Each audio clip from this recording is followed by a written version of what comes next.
Xaçmaz rayonunda fəaliyyət göstərən uşaq bağçasında mövcud vəziyyət ciddi narahatlıq doğurur. Bildirilir ki, bağçanın müdiri Mehparə Mustafalı öz vəzifə səlahiyyətlərini lazımi diqqət və məsuliyyətlə yanaşmır. Uşaqların bağçaya faktiki davamiyyəti ilə maraqlanmır. Bu isə idarəetmədə boşluqların yaranmasına və nəzarətsizliyə səbəb olur. Ən çox narahatlıq doğuran məqamlardan biri uşaqların sayına görə dövlət tərəfindən ayrılan ərzaq və yeməklərlə bağlıdır. Məlumata görə bağçaya gəlməyən uşaqların da adına nəzərdə tutulan ərzaqların bir qismi bağçaya çatmır. Bu ərzaqların hara yönəldiyi sual altındadır və cəmiyyətdə haqlı şübhələr yaradır.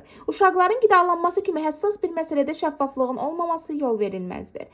Bundan əlavə, bağçanın maddi texniki və ümumi vəziyyəti acınacaqlıdır. Təhlükəsizlik, gigiyena və tədris məşğəli üçün zəruri şəraitin lazımi səviyyədə olmaması azyaşlıların sağlamlığı və inkişafı üçün risk yaradır. Belə bir mühitdə uşaqların normal tərbiyə və qayğı alması çətinləşir. Valideynlər və ictimaiyyət bu məsələyə aydınlıq gətirilməsini, aidiyyatı qurumlar tərəfindən obyektiv araşdırma aparılmasını, qanun pozuntuları təsdiqlənərsə, məsul şəxslər barəsində tədbir görülməsini gözləyir. Uşaq bağçaları şəxsi maraqların deyil, uşaqların rifahının və gələcəyinin qorunduğu məkanlar olmalıdır. Məsələ ilə bağlı araşdırmamız davam edir. Qarşı tərəfin mövqeyini dinləməyə hazırıq.